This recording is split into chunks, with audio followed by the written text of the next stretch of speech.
Madame, Monsieur, bonsoir et bienvenue dans Frontal. Dans un bateau où chaque rameur tire à contre-courant, aucun rivage ne saurait être atteint. Aujourd'hui, le dialogue social au Maroc ressemble un petit peu à ce bateau. Les syndicats réclament, le gouvernement temporise, le patronat s'inquiète. Et pendant ce temps, les réformes structurelles s'accumulent sur des étagères pleines de compromis parfois non tenus.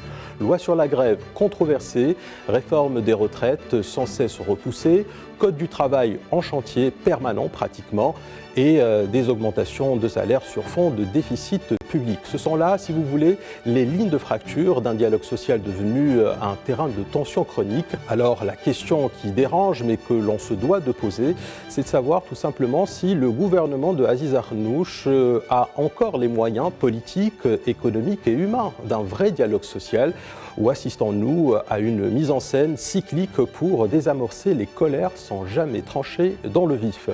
Tout de suite, justement, la présentation de nos invités. Hicham Alaoui Ben Saïd, chef d'entreprise et consultant, merci d'avoir accepté notre invitation. Bienvenue à vous. Avec grand plaisir, merci beaucoup. Plaisir partagé. Hicham Zouanat est également avec nous, président de la commission sociale de la CGM. Merci d'avoir accepté le débat. Bienvenue également. Merci Simedi pour l'invitation. C'est moi qui vous remercie. Enfin, Hassan Hansali, syndicaliste UGTM. Merci d'avoir accepté le débat et bienvenue. Merci pour l'invitation. Merci à tous d'être avec nous ce soir, encore une fois. Et vous venez donc de découvrir nos invités, chacun avec son regard, son expertise, son expérience. Avant d'entrer dans le cœur du débat, je vous propose, messieurs, de prendre un peu de recul, de replacer les choses dans leur contexte. Deux sujets brûlants structurent l'actualité sociale de notre pays. D'abord, la loi sur le droit de grève, attendue depuis 1962, est passée au Parlement en février dernier. Et puis, la réforme, bien sûr, des retraites, aussi complexe que déterminante pour notre avenir collectif. Pour comprendre les enjeux, le récit de notre consoeur Shaima Ouriarli Fikri. Au Maroc, le dialogue social a repris officiellement ce mardi. Gouvernement, syndicats et patronat se retrouvent autour de la même table dans un climat pour le moins tendu. Cette session d'avril est marquée par une tension palpable en raison de la récente adoption de la loi sur le droit de grève, un texte très attendu depuis des années, mais vivement contesté. Pour les syndicats, cette nouvelle loi est une atteinte à certains droits garantis par la Constitution. Si le gouvernement insiste sur la nécessité d'encadrer un droit qui a toujours été garanti par la Constitution, mais qui est resté sans cadre juridique clair depuis 1962, certains pourtant dénoncent un texte déséquilibré, jugé plus favorable au patronat qu'aux salariés.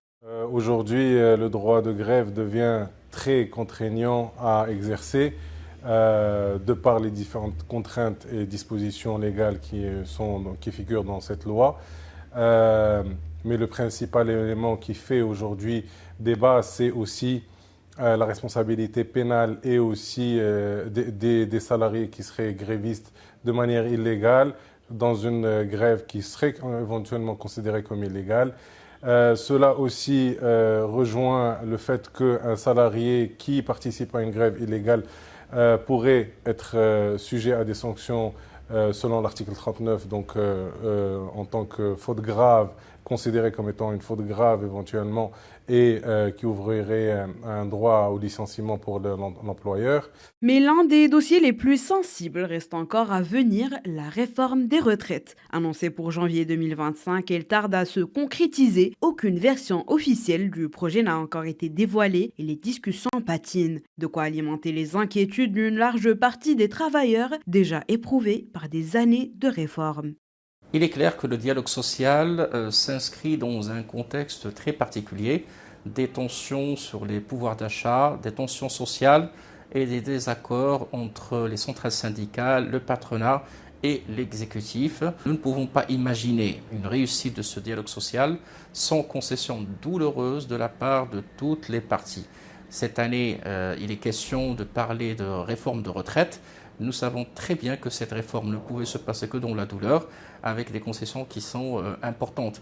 Est-ce qu'aujourd'hui, les parties prenantes sont prêtes à effectivement apporter des concessions? C'est la grande question qui se pose. Chose est sûre, c'est qu'il faut absolument faire réussir l'ensemble des chantiers sociaux, parce que la marge de manœuvre en la matière est très très réduite et le temps presse. Ce climat social tendu se double d'un contexte économique en pleine évolution. Les recettes fiscales ont bondi de plus de 21% au premier trimestre, avec une hausse significative des rentrées liées à la TVA et à l'impôt sur les sociétés. Un signal positif pour l'État qui pourrait disposer d'une marge budgétaire inespérée. Et cette marge, certains espèrent l'avoir utilisée pour soutenir le pouvoir d'achat fortement mis à mal par l'inflation et la flambée des prix. Voilà donc le récit de notre consoeur Lahsan Hansali de l'UGTM. Peut-être cette première question sur un point de méthode, j'ai envie de dire. Le gouvernement vous a reçu, le chef de gouvernement et ses ministres vous ont reçu séparément, contrairement à ce que préconise l'OIT, l'Organisation internationale du travail. Il y a donc des normes en la matière. Bien sûr que ce n'est pas obligatoire, mais enfin des normes quand même internationales.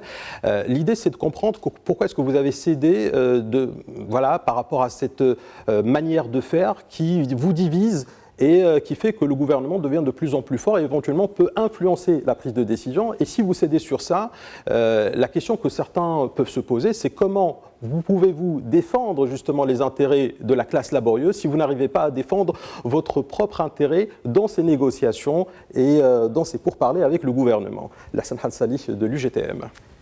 Merci encore une fois pour l'invitation. Donc, je salue l'initiative que vous êtes en train d'évoquer, et notamment pour parler de communication. Donc, c'est une très bonne initiative. Ça nous permet de débattre un certain nombre de sujets qui font quelquefois polémique. Au sujet du dialogue social et la réception par le gouvernement des centrales syndicales de manière séparée, l'idée ne vient pas de l'UGTM. En tout cas, nous avions toujours évoqué la question d'être reçus ensemble, et cette façon de voir les choses, elle est présente. Elle est présente quelquefois. Non, mais quelque part, excusez-moi, elle vous a été imposée par le gouvernement, puisque ce n'est pas votre initiative et ce ne sont pas les normes internationales en la matière.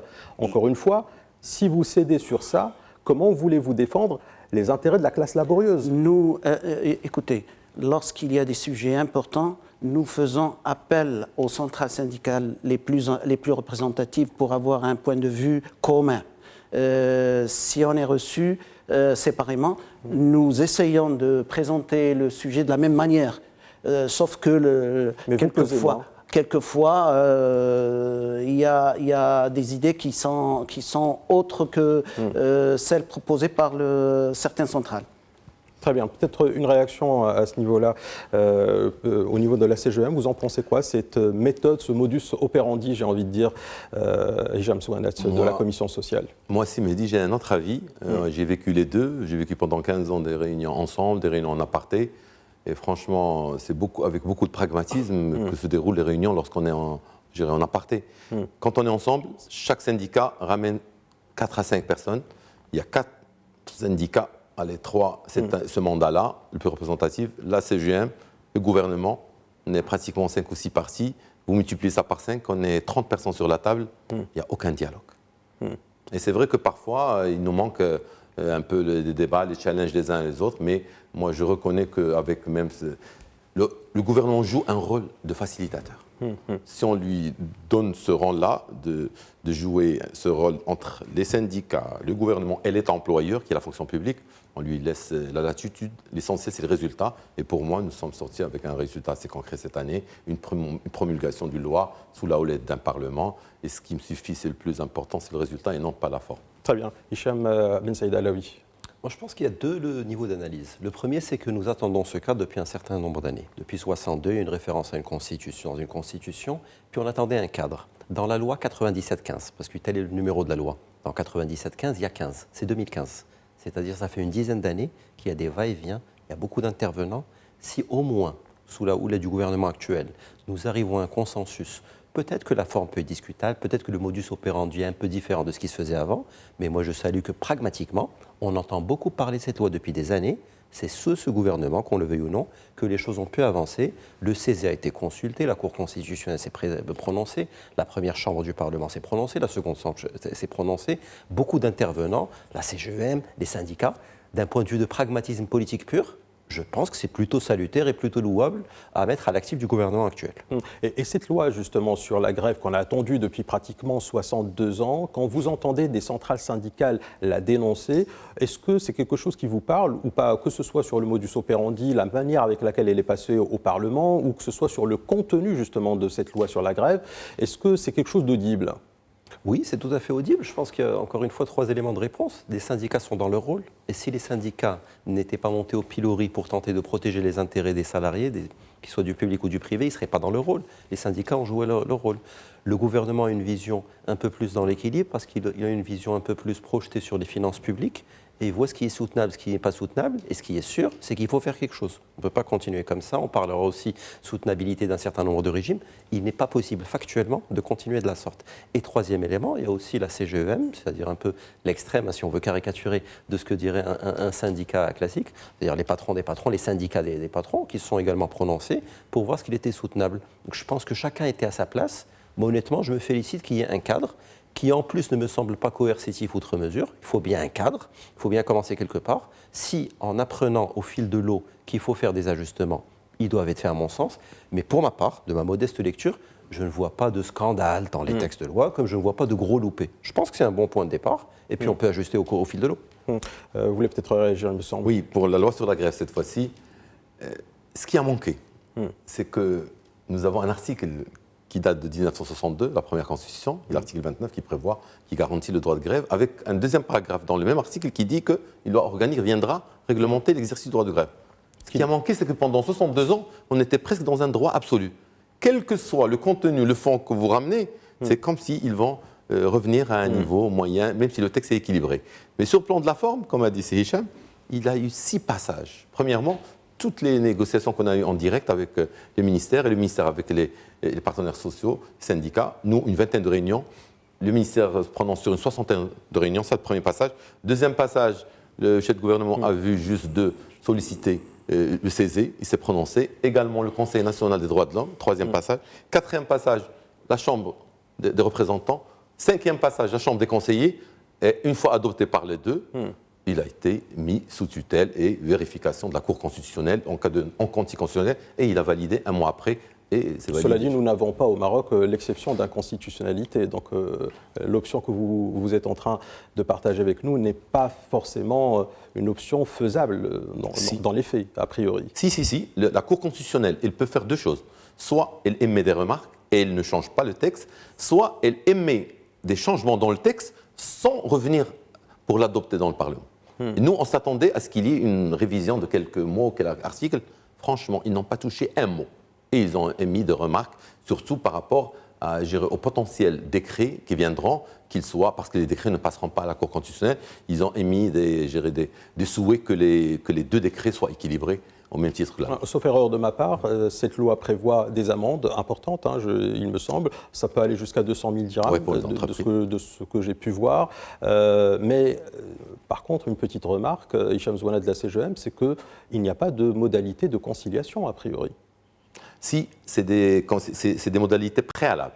C'est ça ce que les syndicats ont contesté. Ils ont dit que c'est trop long avant d'arriver à exercer son droit. Il y a les périodes de conciliation, le préavis et après le droit de grève. Non, au contraire, il y a des périodes de conciliation préalable. Donc la position, par exemple, de la CDT, pour vous, elle ne vous parle pas dans le contexte actuel. C'est une avancée beaucoup plus qu'un recul. Moi, je les comprends, les syndicats, ils sont dans leur rôle. Et ils étaient dans un droit presque absolu. N'importe quel délai que vous mettez, n'importe quel sas pour mieux équilibrer, n'importe quel droit et obligation de leur sens, parce qu'on était dans un sens unique en termes d'obligation que les employeurs. Mais c'est fini cette ère-là. Pour une fois qu'on a voulu équilibrer et mettre des droits et des obligations de part et d'autre, les syndicats ont été gênés, je les comprends, ils sont dans leur rôle, nous sommes dans notre rôle, et c'est le Parlement qui résume la voix du peuple qui s'est prononcé là-dessus. Hicham Alaoui Ben Saïd, vous voulez réagir? Je comprends très bien ce que dit Hicham, même si je me permets d'être en désaccord sur un point, c'est que pour moi, il y a un triptyque au niveau de la loi. Pour qu'une grève soit réglementée, légiférée, au sens étymologique, la loi, il y a 3 triptyques, 3 volets. Le premier, c'est des contestations d'ordre financier. c'est-à-dire négociation salariale. Et je pense que si on a vécu quelques années avec un niveau de salaire, il est possible d'attendre quelques semaines avant d'enclencher une grève. Le deuxième niveau, c'est des négociations d'ordre contentieux. Et là encore, il n'y aurait pas forcément le feu au lac, pour utiliser une expression triviale. On peut vivre avec quelques semaines avant d'entamer une grève. En revanche, et c'est là où la loi, je trouve, prend tout son sens, s'il y a un danger imminent, si on trouve qu'il y a par exemple un échafaudage qui ne fonctionne pas bien, s'il y a de l'amiante, s'il y a des choses de ce type, là, il n'y a pas de délai. Et donc, je pense que la loi a correctement prévu les choses. C'est-à-dire, on ne va pas dire « attendez alors qu'il y a un danger imminent de décès ou d'avarie pour quelque chose » avant d'entamer votre... Donc, je pense que de ce point de vue-là, les choses ont été plutôt correctement faites, à mon sens. Il n'y a pas de désaccord, Richard. Moi, il n'y a pas de désaccord. Je suis parfaitement aligné avec ce qu'il dit. Et c'est ce que retrace la loi. Il y a eu 3 niveaux. Le niveau de différent, le niveau de revendication et le niveau de risque imminent. Très bien. Autre sujet justement qui interpelle, c'est le sujet de la retraite dans ces pourparlers avec le gouvernement. On parle d'un relèvement de l'âge de la retraite à 65 ans. C'est à vous de nous confirmer. UGTM, est-ce que véritablement c'est quelque chose qui est sur la table des négociations? Vous êtes pour, vous êtes contre, vous nous direz ce que vous en pensez. On parle d'une baisse des pensions et on parle aussi d'une hausse des cotisations. Hein. C'est ce qu'on appelle le triangle maudit selon certaines centrales syndicales. Alors, globalement, est-ce que vous confirmez cela? Et puis, quelle est votre position en tant que UGTM? Et d'ailleurs, position assez particulière parce que vous êtes affilié quelque part à l'ICIRLEC qui est au sein de la majorité gouvernementale. Donc, c'est un petit peu compliqué pour vous de vous positionner. En tout cas, il y a un conflit d'intérêts manifeste. Hein. Non, écoutez, à l'UGTM, nous défendons les droits des salariés. Notre appartenance au parti de l'Istiqlal, nous utilisons notre appartenance à l'Istiqlal lorsqu'il faut l'utiliser. Mais en matière de défense des droits des travailleurs, nous essayons à travers notre bureau exécutif de défendre tous les droits des salariés, quelle que soit la position que peut avoir un parti ou un autre.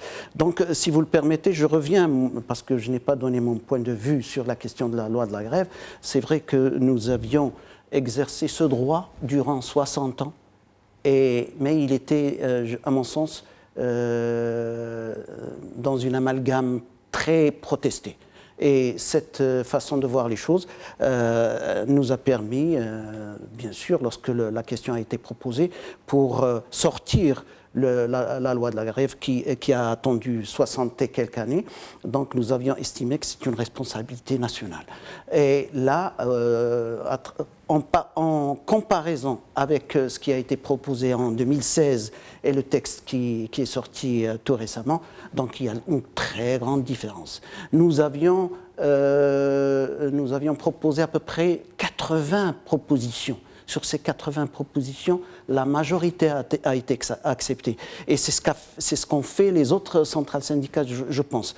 Donc, à mon sens, lorsque vous avez une plateforme qui peut garantir un certain nombre de choses, je crois qu'il était de notre devoir de voir la chose positivement. Alors revenons au sujet des retraites, avec justement ce qu'on appelle le triangle maudit. Est-ce que véritablement ça s'inscrit dans cette même logique? Est-ce que vous, UGTM, vous confirmez déjà ces 3 points qui semblent un peu être dérangeants, j'ai envie de dire, dans ces négociations pour en tout cas certaines centrales syndicales? Parce qu'il n'y a pas d'autre alternative autre que celle de ces 3 paramètres. Ce que nous avions proposé lors des séances que nous avions faites il y a de cela une quinzaine d'années, lors des travaux de la commission technique et de la commission nationale, un projet a été proposé pour essayer d'aller de manière progressive aller vers un pôle unique. Malheureusement, ces choses n'ont pas été acceptées. Et au fur et à mesure que le temps passe, eh ben, la situation s'empire. Et là, c'est vrai que la réforme de la retraite est imminente. Il faut un jour ou l'autre accepter le processus. Kangolo, c'est un système avec une douleur, mais il faudrait que les choses soient partagées équitablement. Parce que la responsabilité n'incombe pas aux salariés ou aux travailleurs. La responsabilité, si on revient historiquement dans le temps, donc elle est en dehors des responsabilités des salariés et des travailleurs.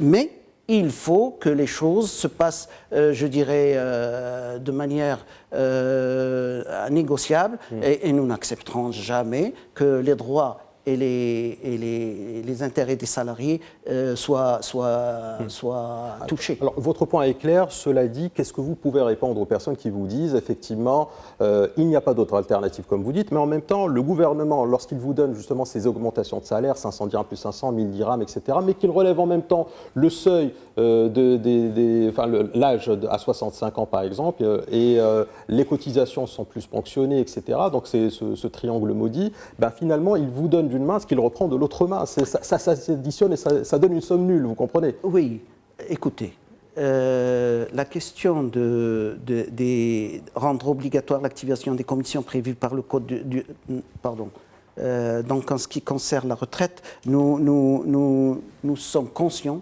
du fait que s'il n'y a pas de réforme dans les années qui viennent, donc la situation va s'empirer. J'entends bien, j'ai bien compris votre point, mais il y a un sujet, c'est que si on vous donne de l'argent et qu'on le reprend par plus de cotisations, en augmentant l'âge du travail, etc., on ne vous a finalement rien donné. En plus, ce qui aggraverait éventuellement la situation, c'est le fait qu'on soit aujourd'hui, si on lisse l'inflation sur les 4-5 dernières années, on est au minimum à 9-10%, et donc vu l'augmentation qu'on vous donne, c'est pas une augmentation, réellement c'est un réajustement pratiquement, dans le meilleur des cas, dans le meilleur des cas c'est un réajustement et comment on peut appeler ça, un effet de rattrapage finalement, pas plus. Écoutez, la réforme en elle-même, elle ne peut se faire que dans un vrai cadre de réforme. Lorsque vous constatez que il y a 4 caisses, elles sont indépendantes l'une de l'autre. Écoute, donc s'il y a réforme à faire, il faut toucher le fond du sujet. Là, vous parlez c'est vrai que lorsqu'on perçoit des augmentations de salaire, c'est pour cela que nous avions demandé un certain temps de toucher, s'il y a réforme, qu'elle touche un peu l'avenir, pas ce qui est acquis à ce jour. Donc la question reste toujours posée. Le gouvernement est-il capable de penser au sujet dans l'avenir et prévoir des réformes pour les populations Alors, votre réponse est très très claire. Je voudrais quand même faire réagir Hicham Ben Saïd Alaoui sur ce point. Est-ce que vous n'avez pas l'impression finalement qu'on prend d'une main, ce qu'on donne d'une main, ce qu'on reprend de l'autre, et c'est aggravé encore une fois, je le répète, par l'inflation qu'on a connue sur les 3-4 dernières années, ce qui fait que le gouvernement donne l'impression de donner, mais au final, il ne donne pas tellement. Je conçois parfaitement la réserve. J'inclurai juste peut-être la thématique de la soutenabilité de tout le modèle.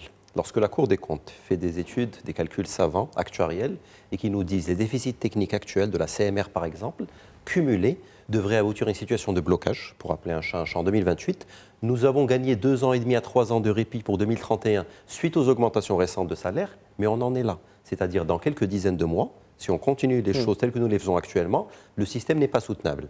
Donc à partir de là, il y a un remède à prendre. Et là, pour prendre une métaphore médicale, selon que vous souhaitez prendre une piqûre, vous souhaitez prendre 3 comprimés sur 10 jours ou 2 comprimés sur 15 jours, il faut faire quelque chose. On ne peut pas continuer comme ça. Et quelqu'un doit participer à cet effort de guerre entre beaucoup de guillemets.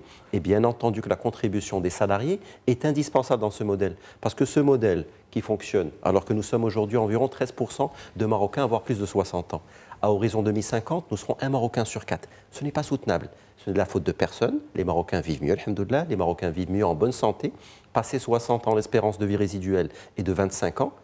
Mathématiquement, actuariellement, il faut faire quelque chose. Et je conçois parfaitement que ça demande des efforts inédits. Je conçois qu'il y ait une réticence au changement, mais je préfère un discours volontariste, où on nous dit les choses en face, plutôt qu'un discours qui est un peu plus édulcoré politiquement, parce qu'il y a des échéances législatives à soigner, alors que le fond du sujet n'est pas adressé. Le fond du sujet, c'est qu'il faut réagir, ce n'est plus soutenable, et quelqu'un doit contribuer. Ça commence par les salariés, par les employeurs, par tout le système global. Mais on ne peut pas continuer comme ça. J'entends bien qu'on ne peut pas continuer sur ce train-là. Cela dit, si l'on prend les choses et on rentre dans le détail, la CNSS, qui est donc le privé, se porte plutôt correctement.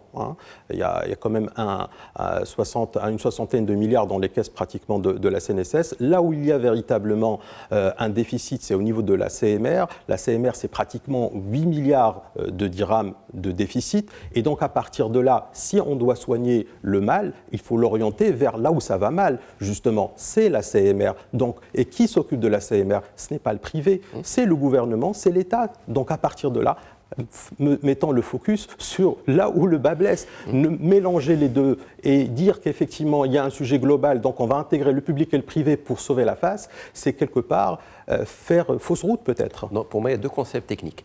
Il y a le concept de différenciation et le concept de péréquation. Je commencerai par le second. Nous sommes tous marocains. Il y a une logique de solidarité qu'il y a dans notre gène, dans notre logique culturelle, religieuse et aussi dans notre structuration sociale. Une péréquation est indispensable dans un pays comme le Maroc, parce qu'il y a des gens qui gagnent très bien leur vie, des gens qui gagnent moins bien leur vie. Et cette logique de péréquation et de partage, qu'on soit salarié du privé ou du public, ou ayant droit du privé ou du public, elle doit s'appliquer quelque part. C'est ce qui fait le socle et l'union de la société marocaine. Donc cette péréquation, pour moi, est indispensable. Sur la logique de différenciation, je pourrais vous répondre, Mehdi, que c'est déjà le cas, parce qu'il me semble que les salariés du privé quittent le monde du travail à 60 ans officiellement, les salariés du public quittent de manière graduée à 63 ans. Donc déjà, il y a une différenciation entre public et privé. Lorsque nous parlons de rehaussement de l'âge de retraite à 65 ans, il est question également de différenciation. Certains salariés du public, certains fonctionnaires, notamment les enseignants-chercheurs, quittent d'ores et déjà à 65 ans et peuvent prolonger de 2 fois 2 ans. Donc c'est bien la preuve qu'il y a une différenciation, mais à un moment, c'est l'effort de tous. Public, privé, travailleurs salariés, non salariés, cotisants, non cotisants, pensions contributives, non contributives. Les 60 milliards que vous évoquiez, Mehdi, c'est 5% du PIB. Il ne faut pas les voir comme étant une manne infinie. Ce n'est pas forcément grand-chose. C'est peut-être 4% du traitement des fonctionnaires, un tiers du traitement des fonctionnaires, qui pèse 12% du PIB par an. Donc même les 60 milliards... Ça vous donne de la visibilité jusqu'en 2038, vous comprenez. Et sur cette péréquation, justement, puisque vous revenez sur la péréquation, ça aurait pu peut-être se défendre à condition de ne pas avoir des pensions du privé, donc de la CNSS, qui sont 4 fois à 5 fois inférieures aux pensions justement du public. Et c'est là où la péréquation devrait se faire a priori, c'est là où l'équité, la solidarité marocaine devrait jouer. Tout part pour moi d'une prise de conscience in fine. Une fois que nous avons cette prise de conscience, le how, qui est ajustable dans le temps, ce n'est pas gravé dans le marbre, il est possible de commencer et de voir ce qu'il est possible de faire. Mais à l'instant T, lorsqu'on regarde les chiffres de manière froide et désintéressée, comme le ferait n'importe quel observateur, on se dit que même les salariés du privé ne sont absolument pas à l'abri. Ils doivent commencer à changer d'habitude. Donc il faut voir une situation plutôt assez stressante d'un côté et légèrement moins stressante de l'autre qui serait du privé. Il n'y a pas une situation glorieuse d'un côté, une situation morose de l'autre. La situation est sérieuse. Au Maroc, sortir en retraite à 60 ans, vu l'espérance de vie, vu les changements d'habitude de consommation, vu l'augmentation également de notre corpus culturel, 60 ans n'est pas soutenable. Je parle peut-être en méchant capitaliste, mais à 60 ans, on est encore, alhamdoulilah, en suffisamment bonne santé pour travailler 4 ans, 5 ans, 6 ans, 7 ans. Sauf si, excusez-moi de vous interrompre, sauf si vous intégrez le facteur de vivre longtemps en bonne santé. Tout à fait. La moyenne de vie en bonne santé, elle est de pratiquement 62 ans et demi au Maroc. Oui. Donc ce n'est pas l'espérance de vie qu'il faut voir, c'est l'espérance de vie en bonne santé. Et donc vous avez 2 ans et demi où statistiquement vous allez vivre en bonne santé. Ça change tout peut-être. Même si actuariellement il y a des tables à ajuster. En France par exemple, ils ont la chance d'avoir des tables de morbidité cardiovasculaire, table de morbidité cancer, table de survie en bonne santé produite par l'INSEE. Je pense qu'il y a également un petit déficit qualitatif de ce côté-là à produire. Il y a des tables aussi à affiner, mais c'est aussi peut-être un héritage du passé. Les 62 ans, c'est forcément rétrospectif sur ce qui se faisait il y a 20 ans. Mais aujourd'hui, avoir des statistiques officielles, peut-être qu'elles existent et je m'excuse si je ne les ai pas vues, des statistiques qui nous permettraient de dire c'était 62 ans, c'était 68, 60. Mais mon point, c'est douloureux, c'est un mal nécessaire, il faut le faire, il n'y a pas le choix. Personne n'est méchant, personne n'est gentil, il faut faire quelque chose. Hicham Zouanat de la CGM, vous voulez réagir? Premièrement, j'ai une remarque. Uniquement si on veut comparer, gérer les pensions dans le privé, il ne faut pas prendre uniquement la CNSS et la comparer avec la CMR ou le RCAR. Il faut comparer la CMR cumulée avec la CIMR, qui est sa retraite complémentaire, par rapport à le RCAR ou bien la CMR, parce qu'ils ont le régime complémentaire. Mais ceci dit, les pensions du privé par rapport au public, ils sont beaucoup plus généreuses, celles du public. Et c'est peut-être ce qui explique le fait que leur déficit soit là. Et également parce que ça fait belle lurette, ça fait un demi-siècle qu'on n'a pas constitué vraiment des vraies caisses dans lesquelles il y a une gestion orthodoxe en termes de placement. Ils étaient juste des écritures, et c'est ça le problème. Maintenant, ça fait plus d'un demi-siècle qu'on fait que des petites réformes paramétriques. Il est temps de faire une vraie réforme paramétrique couplée à une réforme systémique. C'est ce que le gouvernement essaie de faire. Mais il essaie de le faire en prenant beaucoup de retard parce que ça devait se faire déjà en décembre 2024. Est-ce qu'on vous a expliqué ce retard ? À chaque fois, ce sujet est mis sur la table. Le chef de gouvernement ne veut pas passer au forceps. Il l'a encore dit il y a 2 jours. Il souhaite que tout le monde soit inscrit et il le demande clairement au syndicat s'il souhaite le faire dans son mandat. Et il met l'urgence qu'il faut. Maintenant, le triangle maudit dont vous parlez, il peut devenir rapidement triangle béni si on est assez responsable pour amortir cette réforme sur ces 2 étages et également sur les 3 paramètres et également sur les 3 acteurs qui sont les actifs, les passifs et les employeurs, qu'ils soient État, employeurs. Si on veut aller vers si on attend trop longtemps, on va aller vers une réforme brutale qui va incarner une forme de triangle maudit. Maintenant, on a sur la table un vrai projet dans lequel il y a une réforme paramétrique pour soigner ce qui doit être fait pour le public, parce que la CMR, même si on l'a réformée il n'y a même pas, je dirais, quelques années, en 2016, elle pointe encore un déficit, et heureusement qu'il y a eu des augmentations, et ils ont pris les contractuels qui étaient dans le RSAR, parce qu'ils ont réclamé un statut public pour devenir. Et maintenant, c'est le RSAR qui a un problème. Mais ceci n'est pas soutenable. Également, ils sont déjà presque dans un déficit technique, et donc 2030, il devrait... Et ça dépend des hypothèses qu'on y met, pessimistes ou optimistes. Maintenant, franchement, il faut qu'on soit responsable. Heureusement, on a une espérance de vie, comme tu as dit, qui est bien. Là où on doit rajouter un autre étage de discussion, c'est la pénibilité. C'est là où des gens qui travaillent dans le fond peuvent ne pas sortir au même âge que quelqu'un qui travaille dans le bureau, ou bien quelqu'un qui travaille dans le bâtiment, etc. Et donc, c'est ce qui va faire en sorte que cette réforme soit beaucoup plus digérable qu'elle ne semblait. Lassana Sami de l'UGTM voulait réagir, je vous laisse réagir très rapidement, parce qu'on doit embrayer sur aussi le Code du travail, qui est un autre sujet brûlant. Mais je vous laisse réagir d'abord. C'est juste pour dire que je ne suis pas tout à fait d'accord avec Sizouanat lorsqu'il parle de rente, ou là plutôt de pensions différentes entre le public et le privé.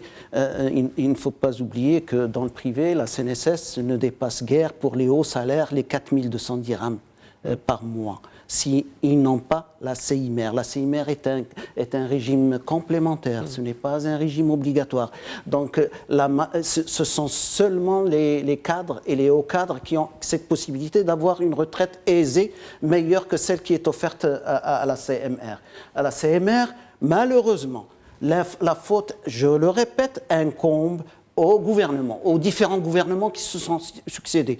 Ce n'est qu'à partir de 1996, je pense, que la cotisation patronale a été versée, mais avec un montant pas très, très élevé. Très bien. Alors, autre sujet sur la table justement de ce dialogue social, Hicham Zouanat de la CGM, c'est bien sûr celui, j'ai envie de dire, du Code du travail, un Code du travail qui date de 2004 et qui n'a jamais été véritablement revu depuis pratiquement cette date-là. La CGM parle de flexi-sécurité. Qu'est-ce que ça veut dire concrètement et quels sont les mécanismes justement de cette flexi-sécurité ?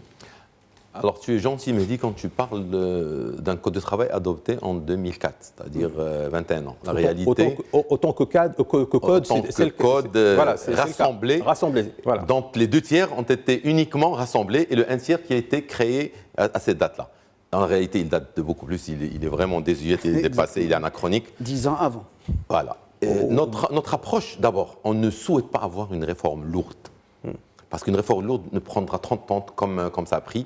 On souhaite une réforme beaucoup plus modulable. On propose une douzaine d'articles à amender, proposés par chaque partie, soit 30 à 36 articles, pour aller beaucoup plus, et qui répondent aux priorités de chaque partie, économique, sociale ou bien étatique. Alors, comme on n'a pas beaucoup de temps directement, si je vous dis que ce qui vous intéresse, vous, le patronat, c'est l'article 62 jusqu'à l'article 66, c'est-à-dire l'assouplissement des mesures de licenciement, vous me répondez quoi ? Alors, je vous réponds, d'abord, le plus important chez nous, c'est cette flexi-sécurité, on la voit d'abord par une flexi-sécurité en termes contractuels.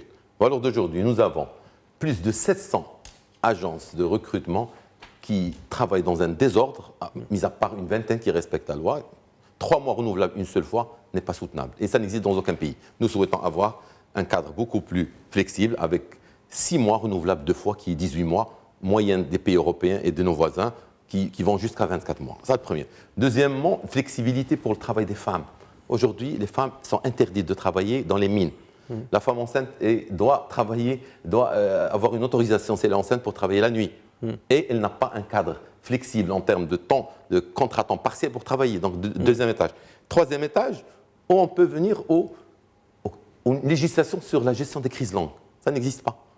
Lors de la pandémie, on a dû légiférer dans l'intercession, lorsque le Parlement a été fermé, pour garantir le maintien des contrats, parce que l'État a fermé certains secteurs, et valeur de jeu, on ne sait pas faire. On a l'article 185 et 186 pour la gestion des crises courtes, mais lorsque les crises sont plus que courtes, on a un problème, parce qu'à partir de 60 jours, vous ne pouvez plus diminuer la réduction de temps de travail et la réduction des salaires, parce que vous êtes limité, vous devez avoir l'avis d'un gouverneur. Au même titre que l'article 66 à 67. Mais Hicham Zouanat, donc ça veut dire que c'est possible. Maintenant, ce n'est pas applicable pour des raisons que vous pouvez nous expliquer. Mais si vous voulez arrêter l'activité pour motif économique et structurel, je pense que ça s'appelle comme ça, technologique et structurel, voilà, c'est effectivement possible à condition d'avoir l'accord du gouverneur. Donc il faudrait a priori revoir. On n'a jamais eu dans l'histoire du Maroc. Sauf dans le cas de la RAM. On est d'accord. Sauf que si le gouverneur ne se présente pas ou éventuellement la mesure, c'est la mesure en elle-même, pas le Code du travail dans son article en entier. Non. Il faut savoir pourquoi le gouverneur ne réagit pas et qu'il n'a réagi éventuellement dans l'histoire du Maroc qu'une seule fois.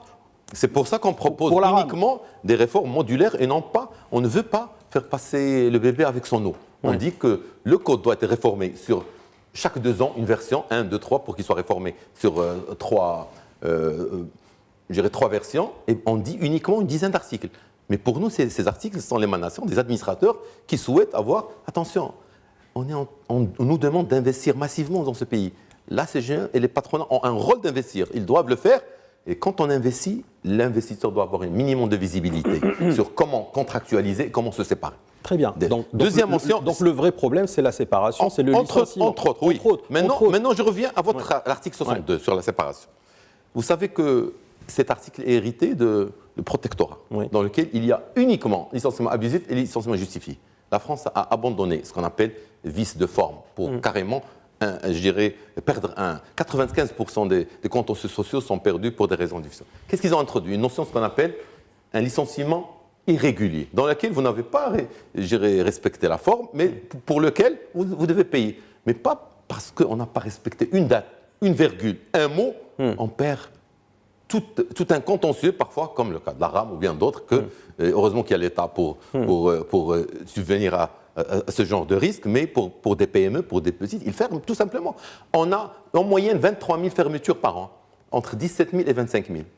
Ces PME, ils ont besoin d'un cadre plus flexible. Je ne parle pas des grandes entreprises. Les multinationales, les GE, ils sont assez bien structurés, bien accompagnés par des DRH et par des cabinets d'avocats qui vraiment suivent l'article 62 comme il faut. Mais c'est un lourd carcan, un lourd processus qui doit être remonté. Très bien. Peut-être une réaction justement, Hassan Hassali de l'UEGTM, très rapidement sur justement ce Code du travail.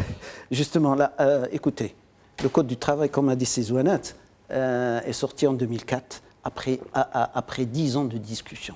Et il a fallu vraiment qu'il y ait des interventions, allant même jusqu'à l'intervention royale, pour que le Code du travail voie le jour. Donc il y avait eu presque un consensus pour sortir le Code tel qu'il est. Maintenant, pourquoi il y a réticence syndicale pour des modifications? C'est parce que ce code qui est sorti, sur lequel il y a eu consensus, n'est appliqué qu'à hauteur de 15-16%. Et pour les doléances les plus banales, un bulletin de paye, une déclaration à la Sénat, une sous-déclaration, le non-paiement d'un salaire conforme au SMIC. Donc c'est pour cela qu'il y a eu... C'est vrai qu'aujourd'hui, nous constatons, nous, centrale syndicale, qu'il y a quelques décalages entre la réalité, mais sommes-nous capables, patronat et syndicats, plutôt patronat, à respecter le strict minimum?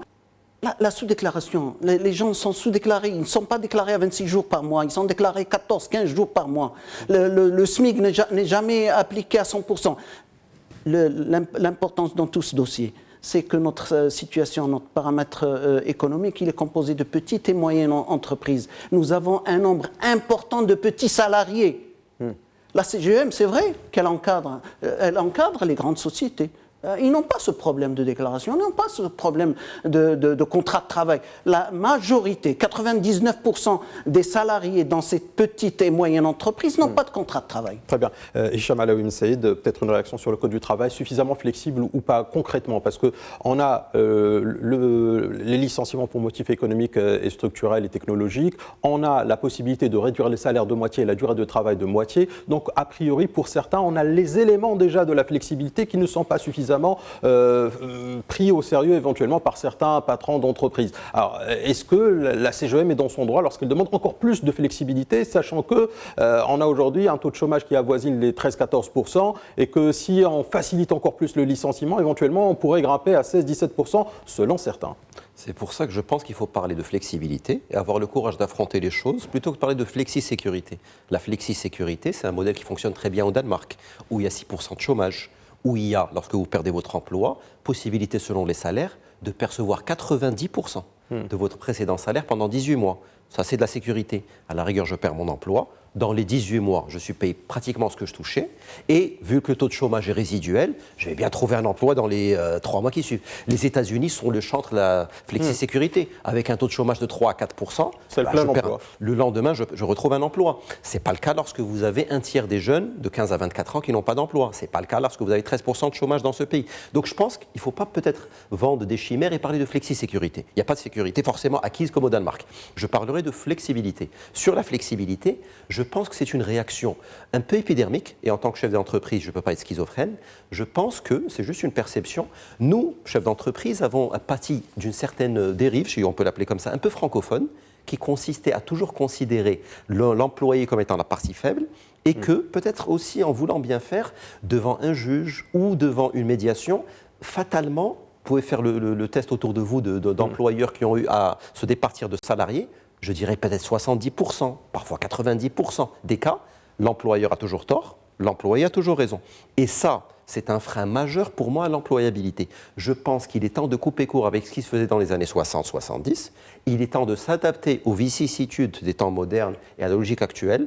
Je pense que les employés ont un système de protection extrêmement développé au Maroc, sans vouloir rogner sur leurs droits, pour pas que Sihan Saleh soit outré par ce que je dis.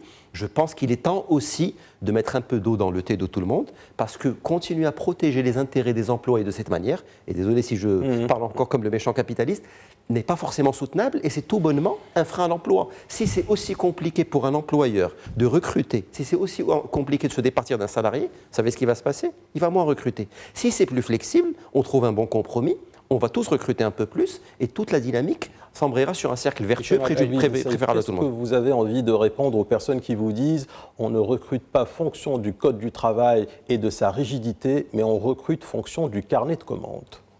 Est-ce que ça ne s'entend pas d'un point de vue, parce qu'on parle de soutenabilité d'entreprise, on parle de défaillance d'entreprise qui flirte allègrement avec les deux chiffres. D'où vient la rentabilité, la défaillance des entreprises? Elle vient notamment de ces charges fixes, dont les salariés. Vous voulez que je vous serve un discours de façade qui consisterait à dire il faut protéger les droits des employés? Bien entendu, c'est notre priorité à tous. Mais d'un point de vue bassement matériel et bassement financier. Si vous avez des charges fixes et vous avez un carnet de commande qui est ce qu'il est, ce n'est plus soutenable. Et ce n'est non plus le poste en question, les deux postes, c'est peut-être les 7 ou 8 postes qu'il y a au niveau de la PME qui sont en danger. Il faut faire quelque chose. Juste peut-être mon commentaire à la CGM, ce n'est pas parce que nous, employeurs, avons vécu avec un cadre qu'on a pu juger un peu lourd que notre réaction doit être disproportionnée. Il faut vraiment réagir de manière raisonnée, pondérée. Il faut faire un pas. J'incite Sihan Saleh en tant que représentant des syndicats à faire un pas aussi dans le sens, mais on ne peut plus continuer comme ça encore une fois. Très bien. Hicham Zouaned de la CGM, vous voulez réagir et très rapidement, ça sera aussi le mot de la fin. Je vais juste faire la différence entre flexi-sécurité à l'américaine, comme a dit Hicham, et une flexi-sécurité à la danoise. Deux choses complètement différentes. La première, la sécurité par le plein emploi. L'autre, la sécurité par les filets sociaux. Ce qu'on propose, c'est une flexibilité responsable, peu importe le mot. Moi, je n'utilise pas souvent la flexibilité, je peux l'utiliser, mais ce que je veux, c'est une flexibilité responsable. En quoi, je vais vous dire, nous s'inscrivons dans le cadre de la réforme de la retraite, qui va mettre les 3 étages, c'est-à-dire un compartiment obligatoire par répartition collective à tout le monde, un deuxième étage complémentaire contributif également par répartition obligatoire. C'est là où on va assez sécuriser des pensions et un troisième étage individuel facultatif. Nous avons déjà un IPE dans lequel nous sommes les seuls à contribuer avec les salariés de tiers. Dans la plupart des pays, cette dimension-là est augmentée par un autre étage de filet social, financé également par l'État, pour qu'il puisse financer du chômage. Et ce sera un modèle à la marocaine. Il ne va pas donner 80%, 85% en cas de chômage, mais si on donne 60%, ça sera déjà un début et ça correspond plus ou moins à nos moyens au Maroc. En tout cas, merci beaucoup, messieurs, pour vos éclairages et merci de nous avoir justement donné l'occasion de mieux comprendre un petit peu les dessous de ce dialogue social. Le débat est loin, bien évidemment, d'être clos, mais ce soir, nous avons essayé d'éclairer les lignes de fracture autant que les pistes d'avenir. Merci à nos invités, merci à vous de nous avoir suivis. L'essentiel maintenant, c'est que le dialogue continue, mais surtout qu'il avance. Bonne soirée sur Média TV.